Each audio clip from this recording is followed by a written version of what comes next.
Por ende, vamos a tener que ver Primera y Segunda Guerra Mundial, vamos a tener que ver la Guerra Fría, incluso vamos a tener que ver también situaciones con Israel y con Taiwán. ¿Y por qué vamos a ver situaciones con Israel? ¿Qué tiene que ver Israel? Yo no sé si ya se dieron cuenta todo lo que tiene que ver ahora Israel con Guatemala. Y la pregunta es, ¿por qué? No tiene nada que ver con condición ideológica religiosa, ¿sí? Nosotros no lo vamos a ver con condición ideológica religiosa, ¿sí? No, nosotros lo vamos a ver de la perspectiva política global, ¿sí? Bueno, que en la actualidad hay unos malfondos ahí mal utilizados, sí, pero eso lo vamos a ir descubriendo conforme vayamos avanzando. Pero necesitamos conocer la política de Israel, su desarrollo, porque eso nos va a influenciar demasiado en algún momento, ¿ya? Y Taiwán pues también tiene su gran participación, por ende vamos a entender por qué no tenemos relaciones diplomáticas con China, con la China popular y sí con la República Popular de China-Taiwán, que es otra temática. Entonces vamos a ir viendo todos esos parámetros internacionales, ¿ya? Entonces, ¿nos centramos en historia de Guatemala? Sí, pero no somos un país aislado. Y nos repercute en muchas circunstancias internacionales, entonces dentro del curso lo vamos a ir viendo. Entonces, para que lo tomen en cuenta, también que eso se va a ir desarrollando. Repito, ¿verdad? Por la temática y las temporalidades que vamos a ver, muchos de ustedes tendrían alguna experiencia o algún familiar cercano que les haya comentado de alguna experiencia de lo que vamos a ver. Un ejemplo es el conflicto armado interno. Entonces, pueden ser partícipes ustedes también, ¿verdad? De esta interacción y de este conocimiento, solo que vamos a tratar de trabajar esta historia como lo presentaron o como se les presentó la historia en la primera parte o en Historia de Guatemala 1. La historia presenta circunstancias sociales y trata de mostrar las resoluciones de estas problemáticas sociales. Cuando hablemos del conflicto armado interno, no vamos a criticar y no vamos a señalar, simplemente vamos a profundizar en los hechos. ¿Y qué quiere decir con esto? Nosotros no vamos a apoyar ni al ejército ni a la guerrilla. O sea, tal vez usted lo tenga mentalizado y tal vez usted diga, no, es que no. La historia no es para atacar. La historia es para comprender. Que el bagaje histórico nos lleve a una determinada línea, eso ya es muy distinto. Pero en el curso yo trataré lo mayor que se pueda en mostrar una neutralidad entre ejército y guerrilla, ¿sí? Para presentar los dos rubros de la problemática. En historia, en los conflictos, uno no puede estar en ningún bando. Uno tiene que estar en los dos bandos para comprenderlos y entenderlos. Entonces vamos a profundizar lo que se pueda. Como les repito, este curso no es tampoco conflicto armado interno, porque solo un curso de conflicto armado interno nos alcanzaría para un año. Pero en lo poco que vamos a tratar de analizar, de leer y de ver, trataremos de ser neutrales. Tal vez algunas cosas nos dirán, pero es que esto es muy obvio, mire. Sí, es muy obvio, pero que esto obvio no le haga ocultar la otra parte. ¿Sí? Espero que nos entendamos en esta parte, para que usted no diga, es que el licenciado apoya a... No, no es que no apoye. Yo voy a presentar las partes y el criterio personal, obviamente el criterio de cada uno de ustedes, pues ya será ajeno, ¿verdad? A mi perspectiva, yo lo voy a presentar y las evidencias nos llevarán por algún lado, ¿verdad? Pero no vamos a ir directamente a atacar un punto, porque ese no es el objetivo de la historia, ¿verdad? Atacar, señalar, sino simplemente escudriñar de la historia y sacar a relucir la verdad. ¿Alguna duda? Entonces eso es como para que lo tengamos presente en esos aspectos. Y como repito, como vamos a tocar aspectos como muy recientes, tal vez en algún momento ustedes sentirán un recelo de lo que vamos a escuchar y dígalo, o sea, no tenga pena.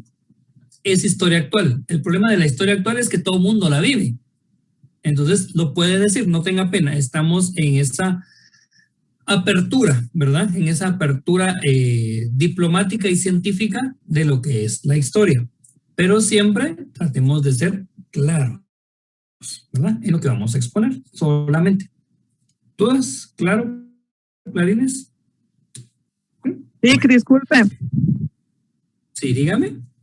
Cuando usted dijo que la Primera y Segunda Guerra Mundial y la Guerra Fría no tenía que ver con la ideología, ¿qué dijo? Es que se me fue la palabra.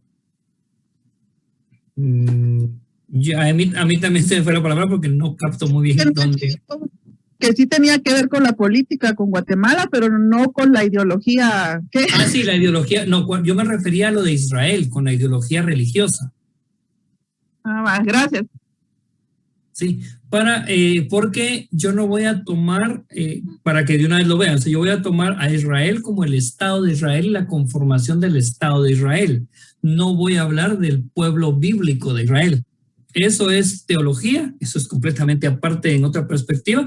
Eso es historia de las diásporas, que eso es otra línea también de momentos. Eso es hablar de un holocausto previo a las migraciones. Entonces, no, o sea, yo no estoy dando historia religiosa, ¿verdad? Que sí se puede, o sea, vamos a tocar algunas partes porque es necesario entenderlo, pero no vengo a convertirlos al pueblo de Dios porque no, o sea, vamos a hablar del Estado de Israel como Estado, ¿sí? Como un Estado, así como el Estado de Guatemala, que es un Estado, ¿sí? Para ir viendo que no vamos a entrar en esa polémica ideológica específicamente, ¿verdad? ¿Alguien más? Bueno. Si no hay más preámbulo, entremos, dirían los comerciantes, entremos a lo que venimos. Parecerá interesante desde la perspectiva de que otra vez, sí, otra vez vamos a analizar el régimen conservador, a grosso modo, así rápido, porque la caída del régimen conservador es el surgimiento del régimen liberal. Y es el régimen liberal el que va a consolidar la estructura de la nación guatemalteca que actualmente tenemos. Quienes estuvieron conmigo se recordarán, ¿verdad? Que se hablaba de cómo es que llegamos a pensar lo que estamos pensando, por qué somos como somos, que no sé qué. Y les decía que esa consolidación no se da en historia 1, sino que se da en historia 2. Y es específicamente en este momento, en el régimen conservador, que lo vamos a ver. Es el régimen conservador el que genera la creación de la República de Guatemala, o sea, nuestro país. Ahora aquí ya podemos hablar de la República de Guatemala. Está formando algo que cuando venga el régimen liberal lo va a deformar. Y lo va a deformar de tal modo que se va a quedar perenne y va a ser el resultado de la sociedad guatemalteca que tenemos en la actualidad. ¿Esto qué quiere decir? Que yo les puedo decir, miren, está rota la rosa se rompió. Pero si yo no le explico de dónde venía pegada la rosa y en qué momento se quebró o por qué el viento sopló tanto y se quebró, no me va a entender por qué traigo una rosa quebrada. Por eso tenemos que entender el régimen conservador ahorita a grosso modo para saber que de aquí surge un movimiento que va a formar lo que mantenemos ahora como identidad guatemalteca. ¿Sí? Entonces, por eso hay que verlo desde esta perspectiva. Entonces, en esto tenemos que entender que hubo desde el 15 de septiembre de 1821 una visión centroamericanista, o sea, una Centroamérica unida. Y esta idea de esta Centroamérica unida sigue hasta el siglo XXI. O sea, que Centroamérica se una va a surgir desde 1821 con todo el proceso hasta la creación de la República de Guatemala, 1847, y va a seguir hasta la actualidad. La idea de una Centroamérica unida sigue. Eso viene y es una perspectiva que se ha manejado. Pero ¿por qué persiste esa idea centroamericanista? Porque no ha podido surgir una identidad nacional en Guatemala. y en algunos otros países de Centroamérica. Pero si hay un germen de unir Centroamérica. Entonces hay un problema acá. No existe una identidad. O sea, no hay una identidad de Guatemala. Y eso es un problema. Y el régimen conservador va a iniciar a partir de 1839 por este movimiento de los montañeses, donde va a surgir Rafael Carrera, ¿verdad? Que ya sabemos que es un personaje muy importante, que combatiendo con Mariano Gálvez, se va a presentar Rafael Carrera como un ícono para Guatemala, pero un villano para Centroamérica. Caso contrario, ¿qué va a pasar con Francisco Morazán? Francisco Morazán va a ser un ícono, un líder para Centroamérica, principalmente Honduras y El Salvador, en algún caso algo Nicaragua, pero va a ser visto como el villano en Guatemala. O sea, hay dos caras en este movimiento. Entonces, los centroamericanistas o los que quieren la unión de Centroamérica a partir de estos años, después de la creación de la República de Guatemala, le van a echar la culpa o van a tildar a Rafael Carrera de ser el culpable de que Centroamérica no se haya mantenido unida. La culpa de la separación de Centroamérica para el resto de los países es de Rafael Carrera. Esa es su culpa. Históricamente podemos ver que no es cierto, ¿verdad? Ya algunos en Guatemala 1 pues vieron que Centroamérica se desintegró, obviamente ya no podía estar unida, circunstancias de guerra, conflictos desde la colonia, un montón de sucesos, pero como siempre hay que echarle la culpa a alguien. Entonces la culpa de que Centroamérica no esté unida se le va a dar a Rafael Carrera. Y por eso es que Rafael Carrera más adelante desaparece de la historia de Guatemala. Muchos desconocían a Rafael Carrera antes de Historia de Guatemala 1 y lo preponderante que pudo ser sus acontecimientos. Pero es porque lo que viene o lo que vamos a ir viendo a continuación lo va a oscurecer. Y ahí se va a ir perdiendo esta inicial identidad que se está formando. Una identidad o las identidades, porque esto va a ser general en América, las identidades en América o la formación de las repúblicas en América tiene como respaldo o como visión Europa. Europa es el centro económico, es el centro filosófico y es el centro de cómo debe de ser una república, de cómo debe ser una nación. La visión de nación en América, esto no es exclusivo de Guatemala, viene de Europa. O sea, las Europas, como se decía en aquel momento, eran el culmen de todo. O sea, no es Estados Unidos. Estados Unidos no ha llegado a ese momento histórico, no ha llegado a esa presencia internacional. Aquí no, es Europa. Uno de los claros ejemplos en este momento es Francia. Francia nos va a presentar que una nación tiene que estar identificada a través de un escudo, de una bandera, de un himno, de un pueblo. ¿Qué hace una nación desde una visión europea en este momento? Su pueblo.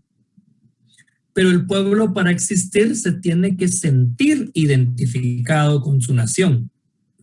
Y aquí es donde surge la identidad de nación. Por eso es que Francia va a consolidarse en estas circunstancias porque se va a consolidar con una identidad nacional. ¿Y qué íconos van a unir a Francia? Podemos hablar de himnos, podemos hablar de banderas, podemos hablar de escudo, el gorro frigio, bueno, varias cosas que la América va a copiar. Y eso no deja por un lado, obviamente, a Guatemala. Guatemala se va a crear como república y como nueva nación tiene que tener estos íconos que la identifiquen. ¿Y cuáles son estos íconos? Bueno, pues aquí lo vemos. Una bandera y un escudo. Una nación tiene que tener una estructura que es económica, que es política, que es cómo va a sobrevivir a través de las leyes. Pero si esta estructura no tiene una base sólida, la estructura se derrumba. ¿Cuál es esta base sólida? La identidad. Si el pueblo no se identifica, la nación no va a sobrevivir. Entonces, Guatemala va a tener su base económica, va a pensar en una base, pero tiene que tener una identidad. ¿Y dónde vemos la identidad? Ok. Primero, veámoslo en su bandera. Tiene una mitad de la primera bandera que se va a generar, tiene una mitad, voy a tratar de poner mi apuntador de foquito, aquí está. Tiene una mitad recordando la bandera de Centroamérica. O sea, no se desliga de esa identidad centroamericana. Tiene aquí rojito porque se va a identificar con su base económica, la grana y la cochinilla. Y va a tener esto amarillo porque aquí todavía está la unión entre el Estado y la Iglesia. Y aquí es necesario, o sea, aquí es necesario. O sea, yo sé que en la actualidad ya sabemos que debe existir la separación entre Iglesia y Estado. En este momento no. En este momento es necesario que el Estado y la Iglesia estén unidos. ¿Por qué es necesario? Porque la Iglesia está en todo el contexto de la República de Guatemala. La República naciente. Vemos que esto está en pañales. Entonces, quien logra mantener también al pueblo unido es la Iglesia. Entonces usted no puede separar ahorita la Iglesia porque entonces va a separar al pueblo. Si separa al pueblo, la base donde se está formando esta nación no va a funcionar. Entonces se necesita la Iglesia con el Estado para que funcione. ¿Alguna duda hasta aquí? Muy interesante todo lo que estamos platicando ahorita. Gracias. Pasemos ahora a lo siguiente, el escudo. Dentro de las iconografías o símbolos, esto que ven ustedes acá, que es cafecito, es un portaflechas. Y estos tres que están aquí son flechas. No muy se ven, pero son flechas. Entonces, esto simboliza en los iconos patrióticos de toda la América a las comunidades indígenas. Este es el icono de las comunidades indígenas en los símbolos. ¿Qué quiere decir? Que esta nación, esta Guatemala que están haciendo, reconoce a los pueblos indígenas como parte de la nación, porque están en sus símbolos, porque están en sus representaciones. Entonces, ¿qué tiene? Identidad con el pueblo indígena. Se ve. Ahí está la representación del pueblo indígena. Se comprende, ¿ya? Licenciado, ¿hay alguna razón por la cual, bueno, no sé si debe bien, pero yo veo 3. ¿Hay alguna razón de que sean 3? Fíjense que no hay, aquí no hay ninguna relación. En el caso de las flechas, no. Pero en iconografía, esto se ve mucho en arte, las cantidades tienen una lógica. Por ejemplo, en este caso, cuando se habla de 3 o se representa algo en 3, se simboliza unidad. El 3 simboliza unidad. Entonces, cuando hay 3 elementos, simbolizan unidad. Muchas gracias. Muy bien. Entonces, acá pues podemos ver esta representación. Tenemos la siguiente, como todo proceso pues va evolucionando, también el contexto de la bandera evoluciona, y a la bandera pues ya evoluciona, mantiene los colores, la misma idea horizontal, pero no pierde la identidad, o sea, la bandera sigue teniendo la misma identidad, lo económico, la Iglesia y Centroamérica, lo mantiene.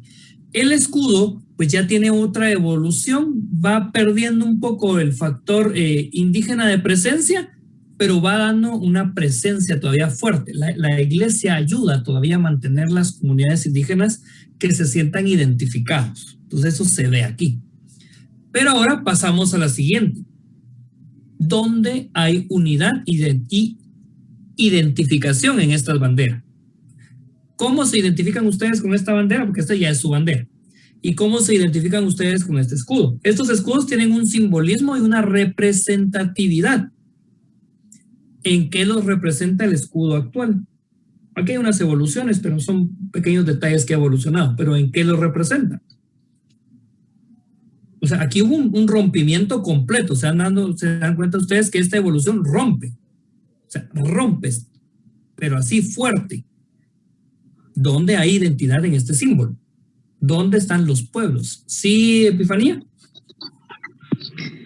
Licenciado, quizás yo lo que más noto es ese rompimiento con España que usted mencionaba. Perdón, en el color amarillo, con la iglesia. Sí, ahí es el primero. Desde ahí vemos que hay un rompimiento directo con la iglesia.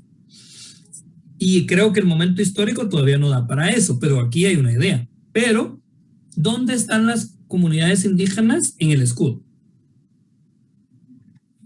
Si me van a decir que el quetzal, me gustaría saber por qué, si es que lo van a decir. ¿Sí, Freddy? También pienso que nos sentimos identificados con la independencia. Porque dice 15 de septiembre. Ajá. Ok, pero interactuemos en este sentido de identidad. Este es el escudo de la República de Guatemala. Está haciendo piso. Permítame que, como por la pantalla que tengo ahorita, no puedo apagarlos a todos. Ahí está. Estamos hablando que esta es la bandera de la República de Guatemala. El 15 de septiembre de 1821 representa a la República de Guatemala.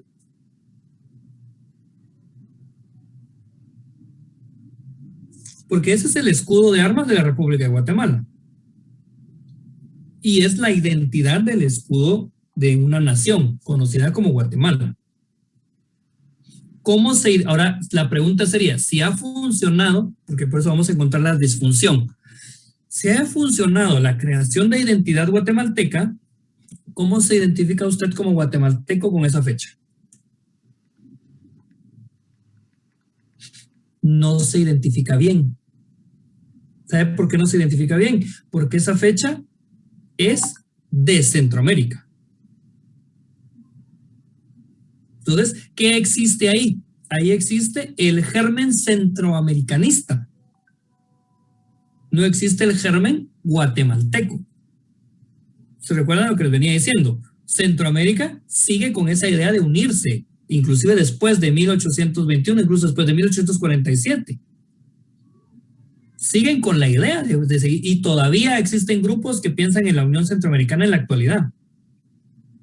Y ahí podemos ver en esa fecha el germen del centroamericanismo. O sea, siguen lanzando identidad centroamericana, no identidad guatemalteca.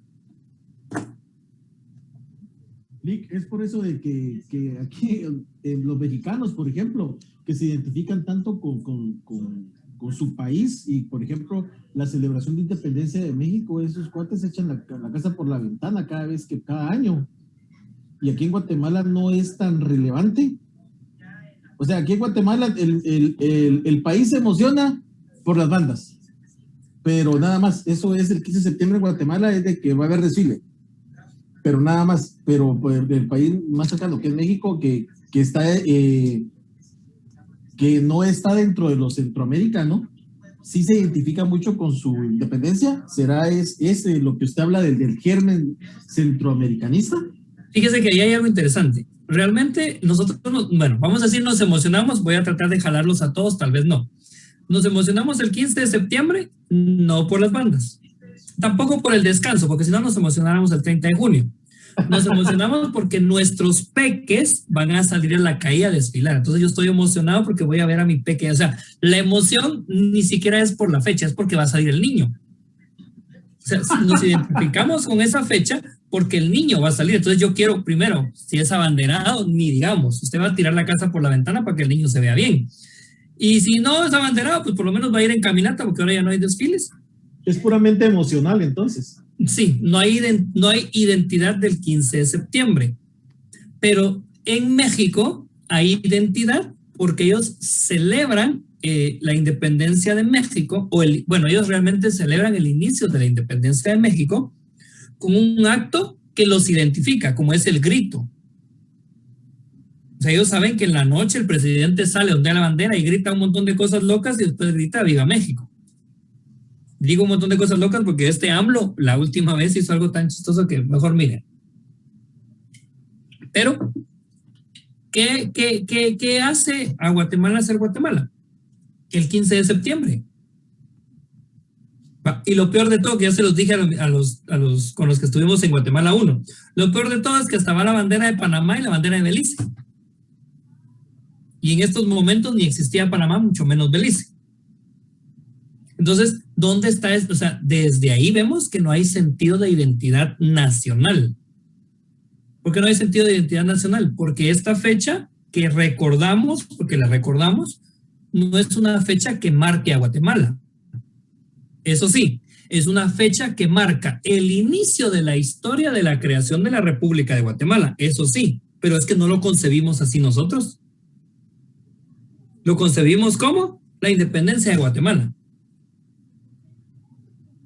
Incluso yo he visto en el canal 7, una vez lo vi y ya mero rayaba la pantalla yo, ponen arriba, feliz cumpleaños Guatemala. O sea, esa ni siquiera es la fecha del cumpleaños de Guatemala. Si es que queremos celebrarle su cumpleaños, esa no es la fecha. O sea, desde ahí vemos que no hay identidad nacional. Y eso que no ha llegado a lo profundo social, ya vamos a ir a eso. Entonces, captamos cómo nace la República de Guatemala en estas primeras dos banderas y escudos. Se está consolidando una identidad, porque se está creando una identidad, inclusive con el pueblo indígena. Pero se están dando cuenta que la última rompe, pero así, rompe. Ahorita vamos a ver qué tantos cambios genera esto. Primero, existe la base de la Iglesia y del Estado. O sea, aquí es fundamental que el Estado y la Iglesia estén unidos. Repito, tiene un sentido ideológico que estén unidos. Hay unión y apoyo. Las comunidades se identifican con la Iglesia y si se identifican con la Iglesia, se identifican con la nación. O sea, que hay esa unión y se necesita. Sí, ahorita le voy a dar el dato del cumpleaños de Guatemala. No se preocupe, yo sé, ya se lo vamos a dar. Hay un respaldo y hay una estabilidad. Hay una sociedad conservadora que lucha por la unidad. El indígena se siente protegido por la Iglesia. Y la Iglesia unida al Estado quiere decir que el Estado protege al indígena. ¿Ya? Entonces, es esa unión, esa fusión consolida al pueblo de Guatemala. Repito, se está formando la identidad de Guatemala porque somos una nación que está empezando a formarse. Para el siglo XXI que estamos ya, nosotros ya deberíamos de tener nuestra idea cimentada, formada y estructurada. Pero como hubo un corte, que eso es lo que vamos a analizar en estos días, como hubo un gran corte, nuestra identidad tambalea. ¿Sí? Vamos aquí. ¿Qué había antes de este corte? Esto. Respeto al indígena. El indígena era prioridad porque el indígena producía. O sea, Guatemala necesita esa estructura y esa estructura es la base económica. ¿La base económica en qué se basa? Valga la redundancia. En lo agrícola. No somos un país industrial. No estamos en vías de la industrialización en este momento. Entonces, ¿nuestra base qué es? Agrícola. ¿Quiénes mantienen la base agrícola en Guatemala? Los indígenas. Entonces, ¿quiénes son la base de este pueblo? Entonces, de esta estructura del pueblo, los indígenas. Y la base, que es la identidad, tiene que tener amarrado al indígena. ¿Y cómo tenemos al indígena posicionado en esta nación que está surgiendo? A través del respeto. ¿Dónde podemos ver el respeto? Ok. En sus tierras ejidales. ¿Qué son las tierras ejidales? Así para entenderlo a grosso modo. Las tierras ejidales son las tierras de la comunidad, de los indígenas. Le pertenecen a los indígenas. No son del Estado, son de los indígenas. Y ellos pueden hacer con sus tierras la producción o lo que ellos deseen. Está para ellos. Hay un respeto a esta tierra, ¿sí? Disculpe, ¿qué quiere decir ejidal? ¿Y cómo se escribe? Nunca lo había escuchado. Aquí lo tenemos, aquí se lo marco. Ejidal. Ah, ya vi. Ok, entonces, se está respetando esto, o sea, se les está respetando ese espacio de tierra, es de ustedes. lo respetamos. El Estado no se mete, respeta al indígena. ¿Por qué? Porque el indígena produce. Si él produce, hay economía. Si hay economía, hay estabilidad. Y si hay estabilidad, todos estamos bien. El problema es que lo que viene a continuación rompe con este respeto y quiebra y desaparece las tierras ejidales.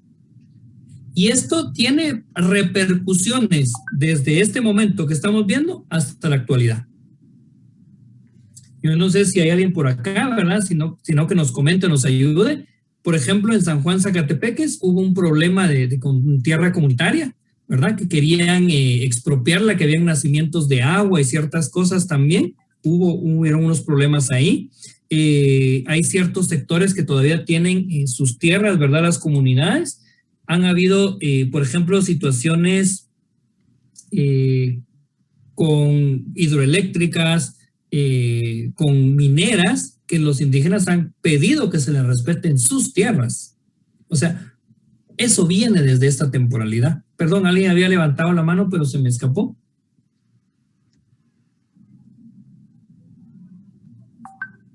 Licenciado, disculpe, ¿puedo opinar algo? Sí, claro que sí, no tenga pena. Ahorita que usted está hablando sobre eso, fíjese que, por ejemplo, hace poco se empezó a dar a conocer Laguna Brava, no sé si algunos la conocen, está en Huehuetenango, sí. Es un lugar muy bonito. Yo he ido 2 veces y me ha sorprendido porque ahí las personas no han permitido que, digamos, en cierta forma el gobierno se apropie de eso, sino que son ellos mismos los que manejan sus recursos.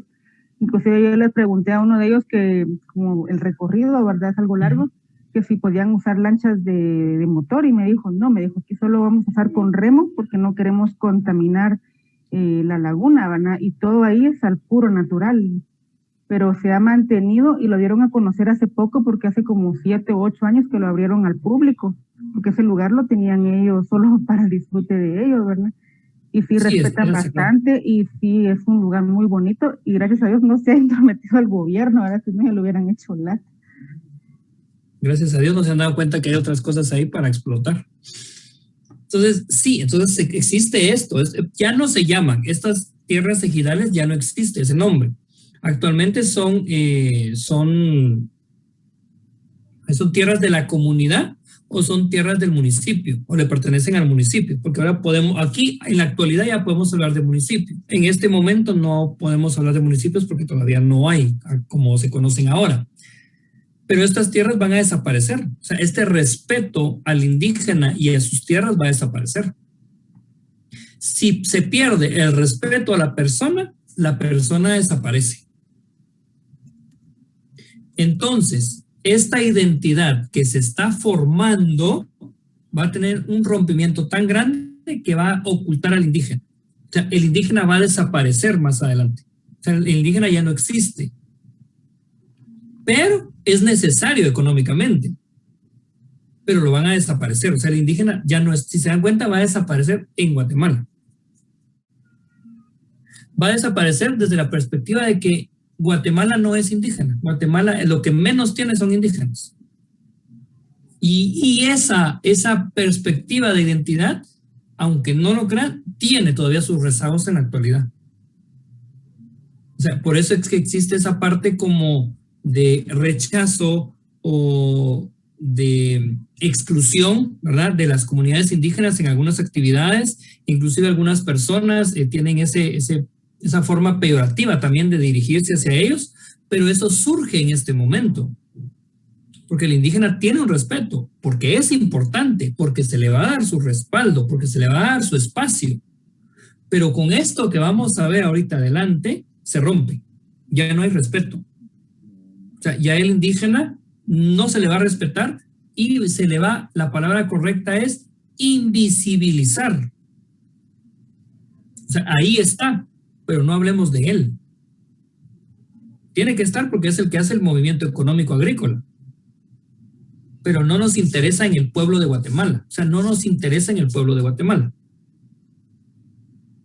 ¿Sí? ¿Me van captando esta idea de este rompimiento? ¿O alguien se medio perdió?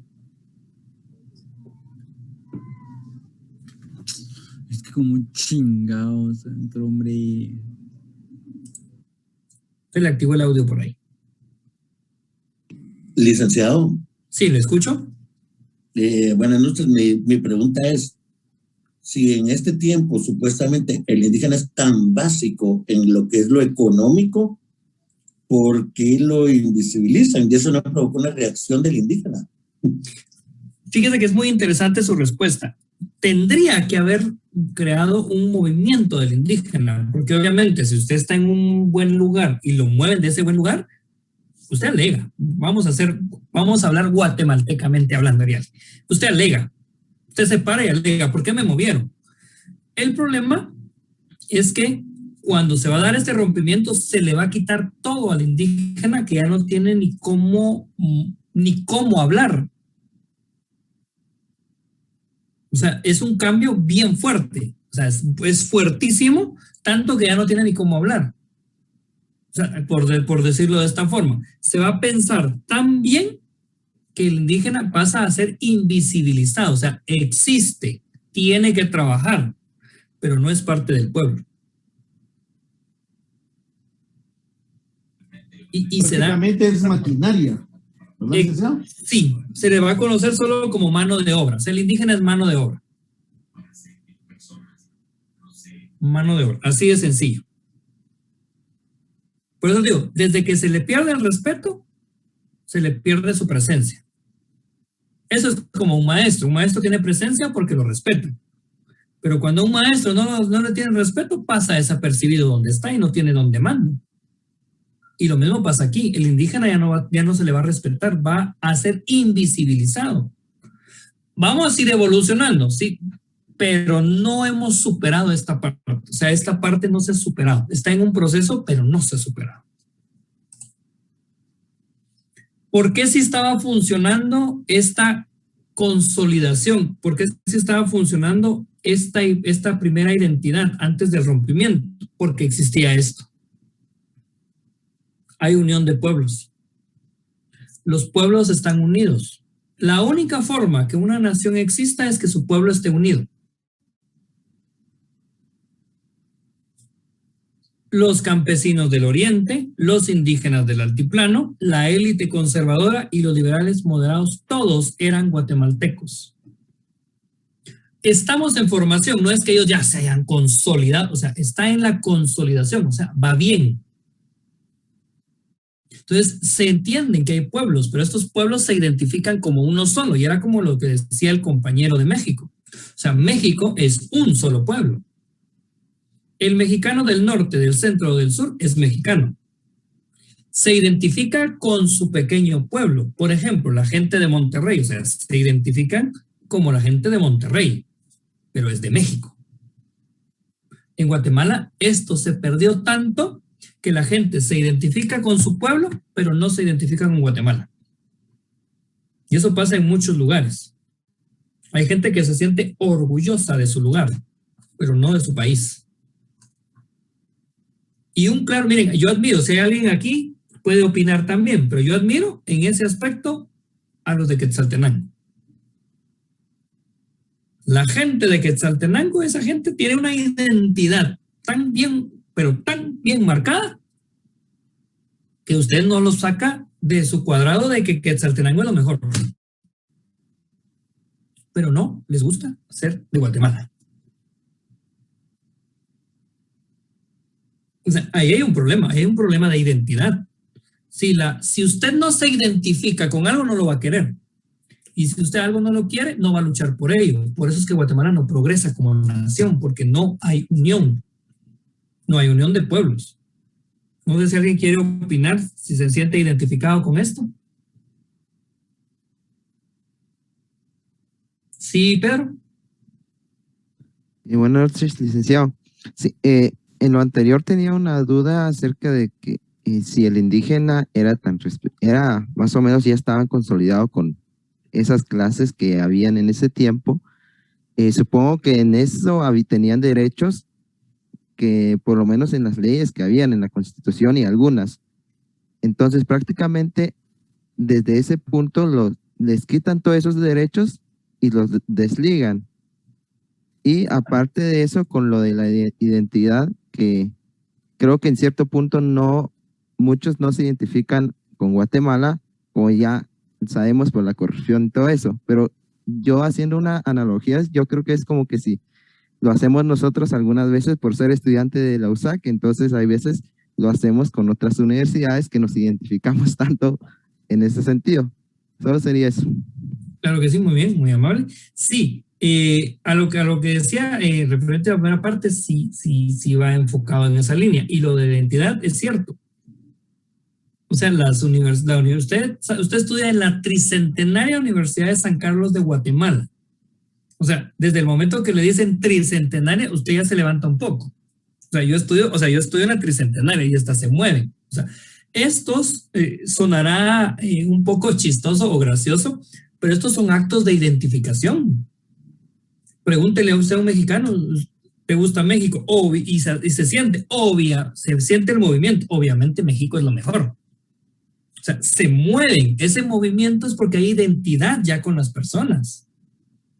O sea, se identifican con el lugar. Entonces, los mexicanos se identifican con México Nación y con México Sector. Aquí en Guatemala no se identifican con México Sector. Perdón, con Guatemala Sector. Por ejemplo, como buenos guatemaltecos, espero que no esté como Dora la Exploradora. ¿Cuáles son los 4 pueblos de Guatemala? Xinca, Garífuna, ya se me olvidó. Maya. Ok, la palabra ladino la vamos a dejar intermedio. Esa la vamos a dejar intermedio. Hablemos solamente de Maya, Xinca y Garífuna. La otra les voy a explicar después por qué la dejé intermedia. Eso es conforme vayamos viendo la historia ahorita. Para que usted sea guatemalteco o para que realmente nos sintamos como guatemaltecos, usted se tiene que sentir identificado con los 4 pueblos. O sea, Guatemala son los 4 pueblos. Y hay que tomar en cuenta que esto de los 4 pueblos apenas surge en 1985 y la pluriculturalidad surge en 1996. Y estamos hablando que esto es 1851. O sea, pasaron 100 años para volverlo a ver. O sea, hay 100 años de rompimiento. O sea, la pregunta es, ¿cómo consolidamos ese rompimiento? Si se puede. Yo no estoy diciendo que no se pueda, sí se puede. El problema es que nadie se va a enfocar en unir a los pueblos en Guatemala. Ya, ese es un error, pero creo que la mayoría lo comete. Cuando van a votar, o votan por el más bonito o porque la canción más bonita. Pero deberían de elegir el plan de gobierno de la persona que mejor se adapte a las necesidades. Y lo que menos lee la gente son los planes de gobierno.